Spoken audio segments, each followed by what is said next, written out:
Hoje, com as redes sociais, se tornou muito comum nós vermos pessoas usarem como insulto a palavra comunista. Isso normalmente aparece associado a alguma política do Partido dos Trabalhadores, do PT ou até mesmo do PSOL. Essa palavra também anda servindo de adjetivo às políticas consideradas mais à esquerda, ou até mesmo para taxar alguém que se posiciona contra o nosso presidente. A Globo, o Dória, o José Luiz da Atena, o Tite e os mais aliados políticos defensores do capitalismo e os grandes donos de empresas já foram chamados de comunistas. Mas, ultimamente, o que ganhou destaque foi a fala da atriz Juliana Paes. Em um vídeo no seu Instagram, ela diz que não é bolsominion, mas que também não apoia delírios comunistas da oposição. Nesse vídeo, onde a atriz reclamava veementemente da polarização, o que se destacou foi o termo delírios comunistas, que, embora não tenha sido colocado de maneira clara por ela, acabou trazendo a ideia de que no Brasil, país que nunca sequer teve um governo socialista, as pautas por educação, saúde e direitos foram relacionadas com esta frase e faziam parte de uma doutrina que não encontrava chão na realidade. Por isso seriam delírios. A proposta desse vídeo não é só questionar a fala da atriz, mas como também tentar demonstrar o que foi considerado delírio comunista em alguns episódios específicos, não só da história do Brasil, mas como também da história mundial, e falar um pouco desse termo que está causando o maior rebu.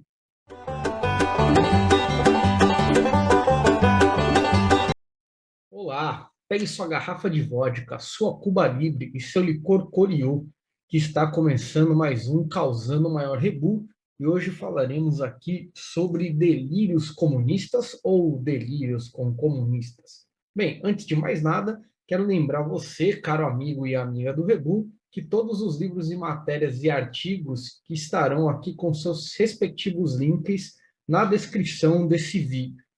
Bem, antes de a gente começar, então, a falar aqui sobre esse tema, né, que está relacionado com o vídeo da atriz Juliana Paes, conforme eu coloquei aqui na introdução, eu vou trazer para vocês aqui duas explicações que eu acho que elas são bastante interessantes para a gente explicar o que a gente vai ter aqui no decorrer desse vídeo, né? Eu vou explicar para vocês tanto o que é comunismo, quanto também o que é a ideia oposta de comunismo, que é o anticomunismo. A base das explicações aqui será o dicionário de política, que foi organizado por três pensadores italianos, o Gianfranco Pasquino, o Nicola Matteucci e o Norberto Bobbio, né, que talvez esse seja o mais conhecido dos três, e eu estou usando aqui a 11ª edição, que ela é de 1998. A primeira edição desse dicionário é de 1983, ou seja, o que está sendo colocado aqui já foi explicado e dito há um certo tempo, né, um tempo bastante anterior ao momento em que estamos agora. E eu utilizarei aqui os verbetes desse dicionário como uma forma de facilitar a discussão, que a gente vai colocar nesse vídeo, né? Para outras explicações, como o que é esquerda, o que é direita, explicações mais específicas, eu vou deixar aqui alguns vídeos de alguns canais que eu considero os melhores e mais explicativos em cada assunto, e é lógico que você pode procurar aí o próprio dicionário de política que foi organizado aí por esses italianos, né?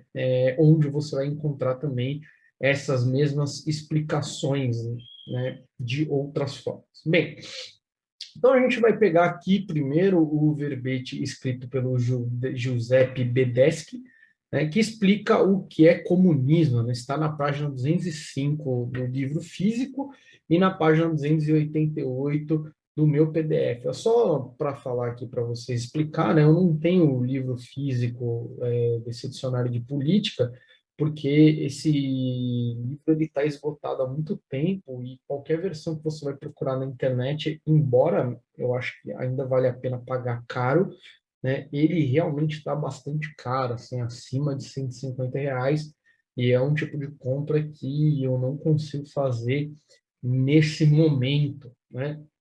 Bem, aqui nesse trecho do livro, o autor ele vai explicando como que a ideia de comunismo surgiu na Grécia Antiga com Platão e foi desenvolvendo por toda a antiguidade, passando para a Idade Média, até chegar ao século XX, né, que é o momento no qual o dicionário ele foi escrito. E basicamente o autor diz que o filósofo grego Platão, né, ele pensava que uma sociedade comunista era aquela onde o modelo de cidade ideal, né, prevê a supressão da propriedade privada a fim de que se desapareça qualquer conflito entre o interesse privado e o Estado, e a supressão também da família, a fim de que os afetos não diminuam a devoção para o bem público. Né? O acasalamento dos sexos deve ser temporário e os filhos deviam ficar desconhecidos aos pais, e o Estado proverá a sua educação e a sua criação.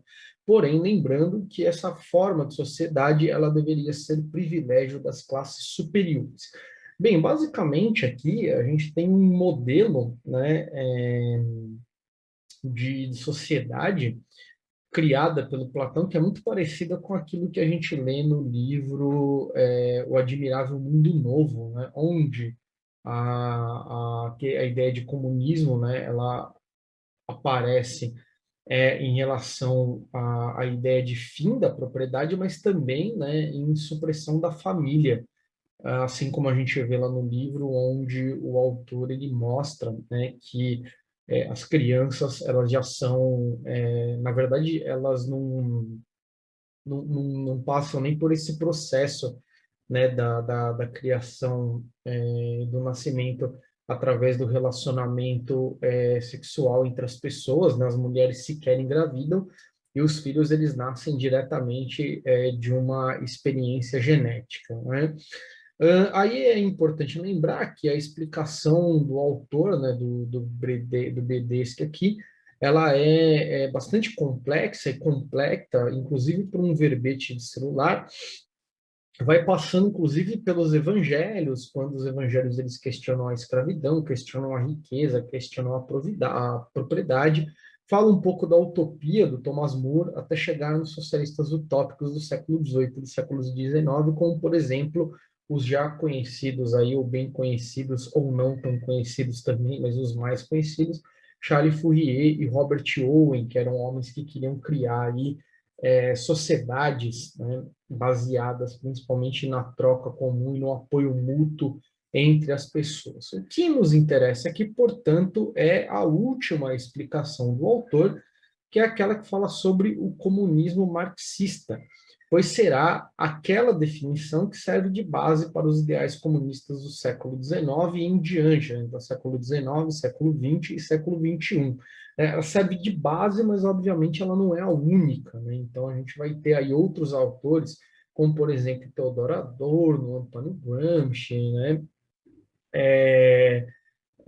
Que ao longo do tempo aí vão questionando e vão trazendo novas ideias de socialismo aí, novas ideias de comunismo. Mas antes de explicar o comunismo, é importante reforçar que aqui vimos, né, que comunismo, como qualquer outro conceito, ele tem a sua interpretação no tempo e no espaço. E também tem diversos significados, certo? Indo para a ideia marxista, de acordo com Marx, a sociedade comunista ela seria um avanço da Revolução Socialista, que só aconteceria se caso a Revolução burguesa se concretizasse plenamente em um país, pois só assim seria possível haver uma forma de distribuir riqueza, afinal, né, seria somente o capitalismo a forma de produzir riqueza exageradamente, né, sendo que, para o Marx, o problema do capitalismo é justamente não distribuir igualmente essa riqueza que ele produz. Né? E como vemos aqui nessa citação, o direito igualitário burguês é abstratamente nivelador, porque aplica a todos os homens uma medida igual, sem ter em conta as suas diferenças físicas, familiares e intelectuais.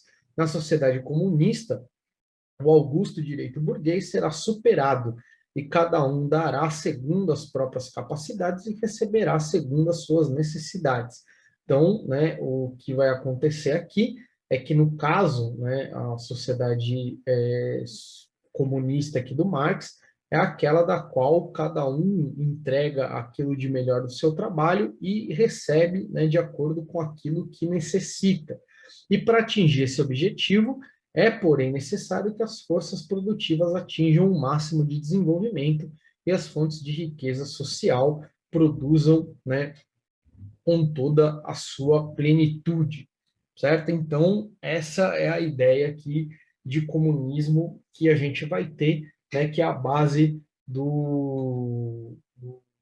de alguma ideia, né, ou de alguma parte de ideia comunista ou socialista que a gente possa ter nos dias atuais, né, que são aquelas que buscam, se é que elas existem, né, mas elas buscam reduzir cada vez mais a desigualdade dentro, né, de um sistema aí que vai se construir em cima do próprio capitalismo, né?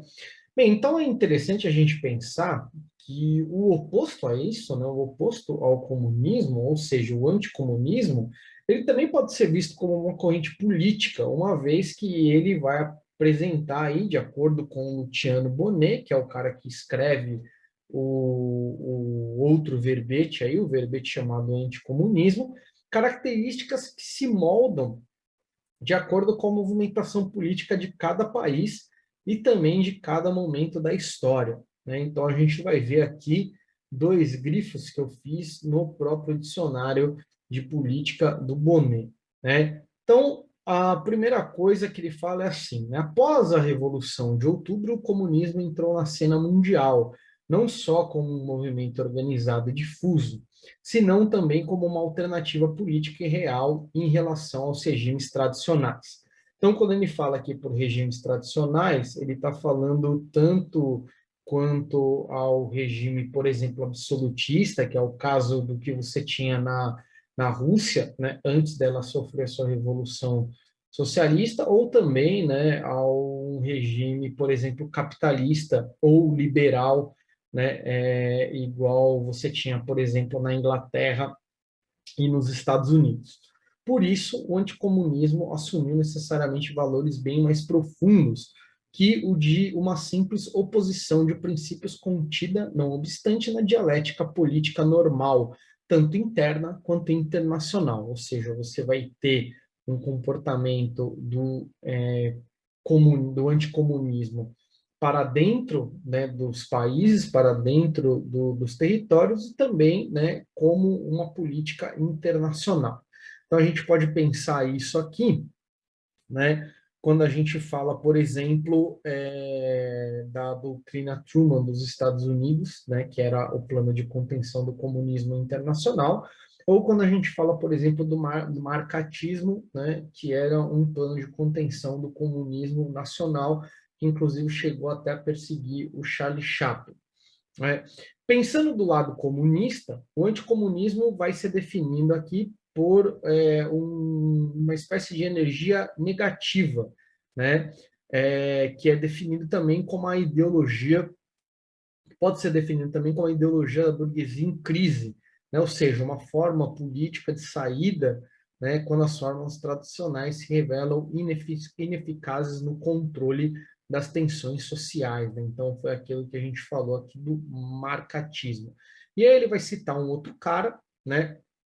Ou melhor, vai citar ainda o mesmo cara, né? Ele está falando isso com base no pensamento aqui de um autor, né? Que é o Togliatti, quando ele fala, né, que ser anticomunista significa dividir categoricamente a humanidade em dois campos e considerar o dos comunistas como campo daqueles que já não são homens, por haverem renegado e postergado os valores fundamentais da civilização humana. Então, acho que essa explicação aqui do Togliatti, ela é a explicação mais certeira em relação àquilo que a gente está querendo mostrar aqui, certo? Por quê? Porque ele vai falar o seguinte, ele vai falar que todo mundo que, de certa forma, é anticomunista, é declaradamente anticomunista, né? Ou seja, tem o anticomunismo como ideologia, ele vai dividir a humanidade em dois campos, né? E considerar o campo dos comunistas como aquele que não é o campo da civilização humana. Se a gente for observar as falas, né, que são diretamente relacionadas ao comunismo, né, como xingamento, né, ou como um adjetivo pejorativo aí para aquelas pessoas que fazem da política, sei lá, a sua forma de viver, né, que não pensam no país, que só querem roubar e etc., a gente vai ter exatamente essa definição aqui do Togliatti, né? E ainda a gente vai chegar aqui num plano mais fundo, né? Como ele vai dizer aqui o Bedeschi não, esse aqui é o Bonnet, né? O Bedeschi ele foi no anterior. No plano interno, o anticomunismo extremo, ou seja, dentro do país, né, é como óbvio, o de tipo fascista e reacionário em geral, que se traduz na sistemática repressão da oposição comunista e tem por norma taxar de comunismo qualquer oposição de base popular. Então, a gente já matou aqui, né, qual que é o tipo de ideia anticomunista, né, de onde que ela vem. Então, ela vem justamente desse pensamento fascista reacionário, né, que é aquele de você taxar de comunismo qualquer oposição de base popular. Atualmente, a oposição ela não precisa nem ser de base popular, para ela ser taxada de comunista. Né? Pode ver aí o caso, por exemplo, do José Luiz da Atena e do João Dória, que foram chamados aí de comunistas pelos seguidores do Bolsonaro, e a gente sabe que o da Atena ainda é um cara que tem, né, um certo puxa, né, um pouco para a ideia de popular aí para um discurso que é bastante popular, principalmente na questão da segurança pública, né? Mas popular no sentido de conseguir massas, né, a favor do seu discurso. Mas o João Dória, né, ele é um político que de base popular, né, reforma agrária, reforma urbana, qualquer outra coisa desse tipo passa longe das ideias dele, né, direitos trabalhistas e tudo mais. E aí, né, ele vai falar que nos regimes democráticos é preciso distinguir os países onde não existe uma oposição comunista relevante daqueles onde há, né? No primeiro caso, o anticomunismo constitui, o mais das vezes, componente fundamental da cultura política difundida, tendo por isso uma função importante na integração sociopolítica e na legitimação do sistema. Né? Então, o que significa? Você não tem uma oposição comunista relevante, né? E aí o que você faz? Você vai tentar impor, né, a ideia de que vai existir sim uma oposição comunista, é a gente que não está vendo, né? E a gente tenta, né, inserir aqui uma política da qual, né, ela vai combater esse comunismo, né? E por isso ela revela-se extraordinariamente eficaz na prevenção ou no isolamento de movimentos de oposição que se refiram, mesmo que genericamente, ao marxismo e às tradições comunistas. Né? Então, o, o Boaventura de Souza Santos, ele até fala isso no artigo dele sobre o pensamento abissal, né? Depois eu deixo aqui o artigo, né, onde ele vai falar lá do neofascismo, por exemplo, e aí ele vai dizer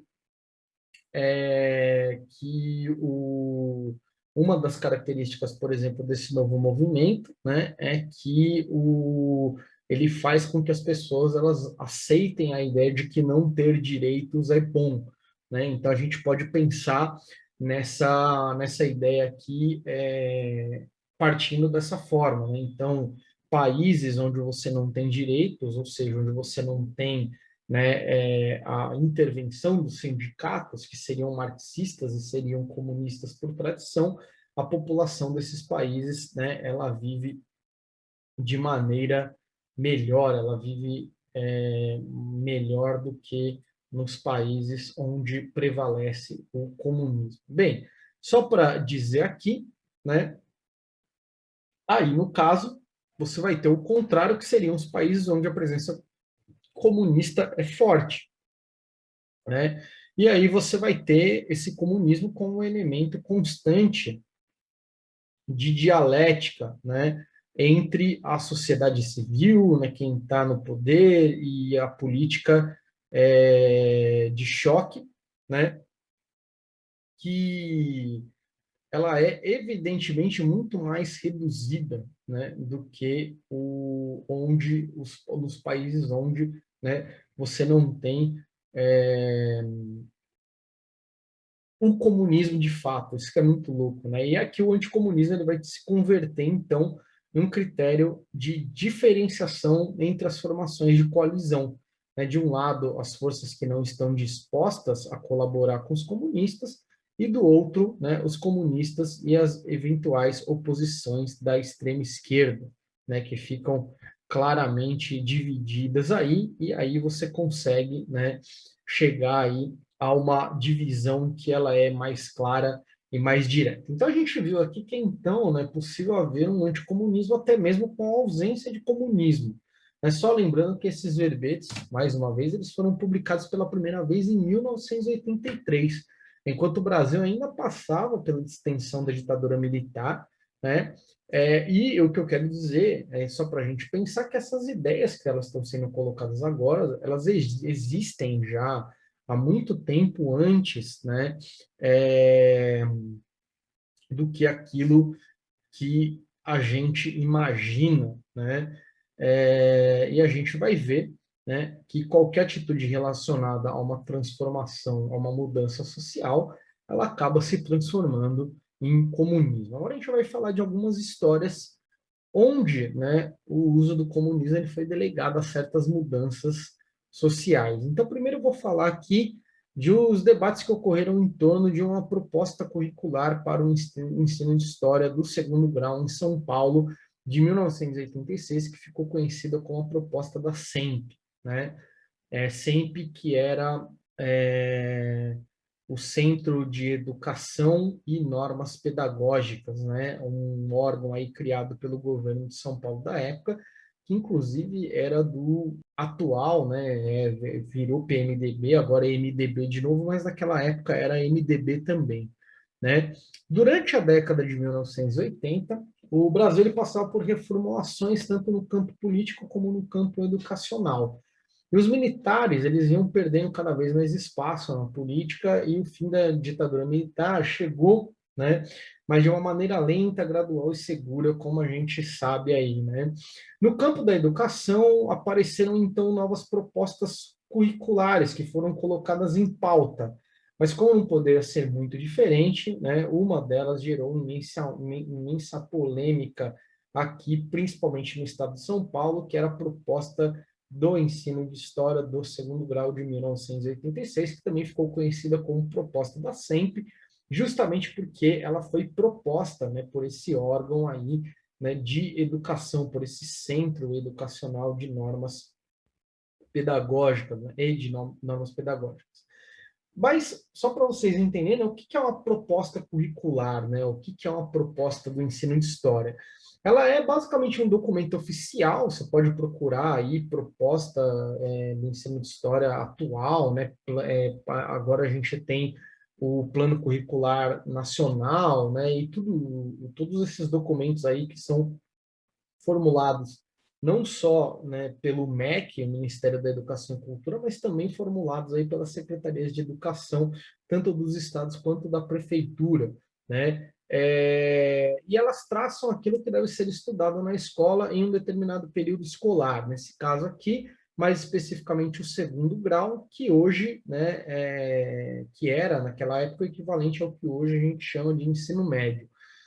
Normalmente, a gente sente melhor essa proposta curricular quando a gente vê o livro didático, né? Então, por exemplo, sabe um livro didático de matemática e ele tem lá uma sequência, né, de ensino, começar pela adição, depois pela subtração, depois é para multiplicação, termina com a divisão, passa para os decimais, né, e por aí vai. Isso aí é a proposta curricular, né, do ensino de matemática entrando em vigor dentro do material didático, né? E aí, como a maior parte dos professores usa amplamente o material didático para dar sua aula, Então, praticamente, o que o currículo escolar diz, né, o que o livro didático coloca, vai ser aquilo que vai ser explicado em sala de aula, né? Então, só que a gente tem que lembrar também que existe no Brasil a liberdade de cátedra, da qual o professor também pode passar por cima do livro didático e pode trazer o próprio material dele para a escola, né? A gente só não tem isso com grande força na escola particular, porque na escola particular tem aquele discurso, né? O material foi comprado, então meu filho tem que usar o material, não sei o quê, então o professor ele prefere ir no material escolar, né, para evitar também esse tipo de problema. Nesse caso específico da proposta da SEMP, né, a gente vai ter duas novidades aí da época, né, que chamaram a atenção do, da educação aí em geral, né? Primeiro, os professores eles foram chamados para debater o que seria necessário, né? E o que era melhor para o currículo escolar. E também, né, e a melhor forma de organizá-lo. Também, né, eles trouxeram, né, esse currículo ele também trouxe uma forma diferente de trabalhar o conteúdo, que era trabalhar o conteúdo através de eixos temáticos, né? Então, por exemplo, o professor ele escolheria um tema, né? Pode ser, vai, guerras e conflitos, né? E aí ele trabalharia esse tema ao longo dos 3 anos do segundo grau. Ele poderia escolher qualquer outro tema, não poderia escolher para trabalhar história com arte, ele poderia, por exemplo, escolher trabalhar só teatro, ele poderia escolher, por exemplo, trabalhar dentro do campo da arte, não só teatro, ele poderia, por exemplo, escolher história dos objetos, né? Ele poderia escolher qualquer coisa, certo? Só que, o que vai acontecer? A proposta curricular de 1986, ela vinha para trazer um exemplo, né, de como trabalhar um eixo temático ao longo dos anos. E aí, para isso, os autores escolheram como tema o trabalho, né? Isso gerou um certo desconforto, não só nos professores, mas também até na mídia, né, que promoveu diversos debates acerca dessa nova proposta, porque a gente sabe aí, né, e para quem não sabe está descobrindo agora, certo? Quando você vai falar de marxismo, quando você vai falar de história marxista, o eixo central da história marxista é o trabalho, né? É o capital, é a mercadoria, né? E aí surgiram algumas ideias aí que um grande, né, número de pessoas que começaram a chamar essa proposta de comunista, né? Uma vez que ela abordava as questões das diferenças sociais com base na posse dos meios de produção ao longo da história, dando como exemplo o tema trabalho. Tudo isso aqui, ó, né, tá escrito nesse livrinho aqui, né, da historiadora da educação, Cláudia Sapag Ritt, né, chamado Da Intenção ao Gesto, Quem é Quem no Ensino de História em São Paulo. Esse livro aqui ele não tem mais novo, né, para comprar, ele não tem novas edições, mas essa edição aqui, né, você encontra ela para comprar no sebo, ela é de 1999. Então, percebam, quando a gente fala dessas discussões, né, fala, mas a nova proposta é comunista, a educação comunista, não sei quem implementou a educação comunista. Não, a gente está falando aqui de 1999. O livro foi escrito em 1999, mas com base, né, na tese de doutorado dessa autora, que foi publicada aí por volta de 1995, 1996, né, se eu não me engano, porque tem uma outra autora que trabalha também esse currículo de 86 e eu não lembro se é 94, 95, 96, porque tem essas duas autoras aí, né?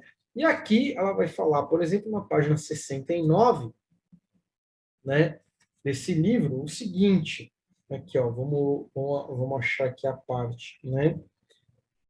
Hum, hum, hum, hum.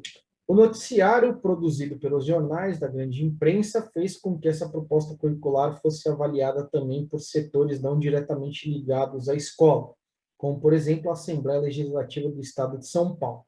Neste âmbito, as discussões ocorreram tanto na Comissão de Educação como ao nível do plenário, contando inclusive com a presença do secretário de Educação.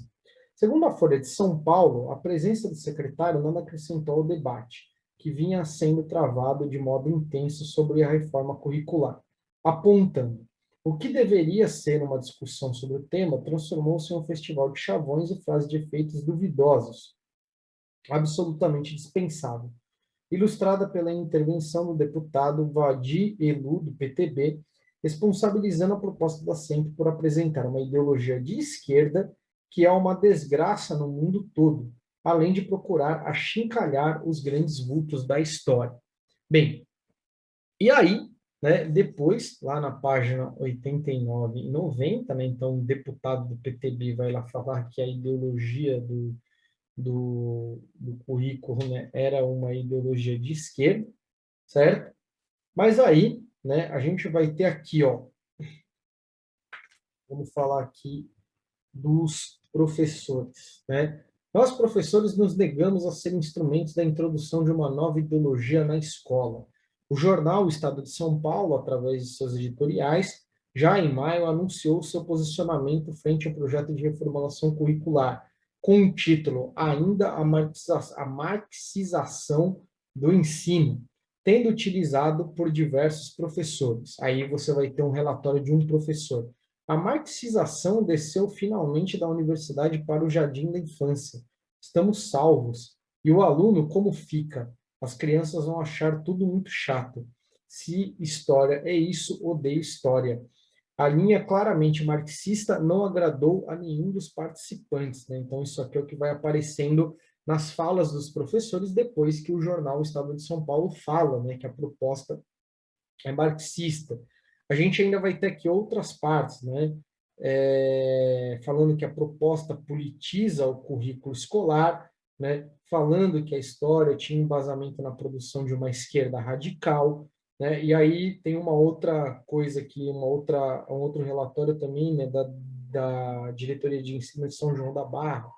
Nos preocupa a linha marxista adotada pela proposta. A bibliografia citada é altamente socializante e a prova contundente da linha extremamente radical e esquerdista da proposta, né? Então, para uma parte dos professores aqui da Diretoria de Ensino de Santos, a proposta é tendenciosa, uma vez que que tem características da teoria marxista. Para eles, a aplicação da mesma formará ativistas políticos e não cidadãos conscientes e independentes. E por aí vai, né? A gente vai ter aqui várias citações que vão nessa direção aí de falar que a proposta era marxista. Bem, quem quiser aqui, né, eu vou deixar também o link, né, do PDF da proposta, tá? E também o link da dissertação, da tese de doutorado, né, da professora aí, Cláudia Sapag Risse, para vocês verem aí outras coisas que estão escritas nessa nessa história aí, dessa proposta. Bem, vamos lá então. Né? Um movimento pela abolição da escravidão. Eita, nós, né? Bem, a abolição da escravidão e os abolicionistas também viveram seus momentos de acusação de serem comunistas. É isso mesmo, né? Podemos encontrar essa história, por exemplo, no livro A Abolição, da historiadora Emília Viotti da Costa, lá na página 52, que está marcadinha aqui, né? Falando aí do período, né, onde foi, né, criada a lei do ventre livre. Além disso, a revista Fórum fez uma matéria também onde cita o texto da historiadora Maria Helena Pereira Toledo Machado, chamado Teremos Grandes Desastres se não houver providências enérgicas e imediatas. A rebeldia dos escravos e a abolição da escravidão. Em ambos os casos, as autoras elas mostram aí como que o movimento abolicionista foi visto como um movimento comunista, né? Principalmente depois de 1871, quando as discussões sobre a abolição elas chegaram, né, na promulgação da lei do ventre livre. Os conservadores da escravidão eles achavam que a lei, né, em questão se tratava de uma lei comunista, pois ela retirava dos escravocratas o direito de propriedade e iria desestabilizar também a família do escravo. Então a gente percebe aqui, né, que a gente já tem aqui um problema bastante sério, né, em relação a essa ideia do delírio. A gente já começa a ver que não se trata, talvez, de delírio comunista, mas de delírio com o comunismo. E é justamente isso que a gente vai ver aqui, né, nessa próxima análise que a gente vai fazer. Certo? No dia 21 de fevereiro de 1848, foi lançado um panfleto que mudaria o curso da história, né? Ou pelo menos tinha intenção de mudar o curso da história. E do entendimento das relações entre os patrões e empregados, né? Ou pelo menos ele trazia uma nova perspectiva sobre o assunto. Mas tem um negócio muito interessante que está colocado na primeira página desse panfleto aí que foi escrito. Vejamos aqui o que nós temos. Bem, o espectro ROM da Europa. Já reconheceu de quem que eu estou falando? O espectro do comunismo. Todas as potências da velha Europa unem-se numa santa aliança para conjurá-lo. O Papa e o Czar, Metternich e Guizot, os radicais da França e os policiais da Alemanha. Que partido de oposição não foi acusado de comunista por seus adversários no poder? Que partido de oposição, por sua vez, não lançou a seus adversários de direita ou de esquerda a pecha infame de comunista? Duas conclusões decorrem desses fatos. Primeira, o comunismo já é reconhecido como força por todas as potências da Europa. Segundo, é tempo de os comunistas exporem abertamente ao mundo inteiro seu modo de ver, seus objetivos e suas tendências, opondo um manifesto do próprio partido à lenda do espectro do comunismo. Bem, o que eu estou falando aqui, né? Eu estou falando justamente do Marx e do Engels, né? Que lá em 1848 já tinham percebido que a palavra comunismo havia caído de maneira pejorativa na boca dos políticos. Então, por isso, era necessário traçar uma ideia clara do que era e de quem eram os comunistas, para que equívocos como esses não acontecessem e para que se conhecessem os comunistas de verdade, ou seja, aquela ideia e o que ela era. Como a gente pode ver, né, o Marx não conseguiu explicar devidamente o que era comunista, ou ninguém leu o que ele escreveu, né? Porque ainda hoje, como naquela época, a gente vê aí as pessoas usando de maneira pejorativa, né? E assim, a gente, depois desse vídeo, a gente pode até se perguntar, né? Se a abolição da escravidão, né, uma reforma curricular, por exemplo, elas são delírios comunistas ou elas são delírios com comunistas? Bem, pessoal, esse foi o nosso vídeo de hoje aí. Espero que vocês tenham gostado, né? Deixem aí, por favor, nos comentários, né, do que vocês acharam desse vídeo e vamos debater aí. Você podia falar também, né, qual que é o seu delírio comunista. Até o próximo vídeo.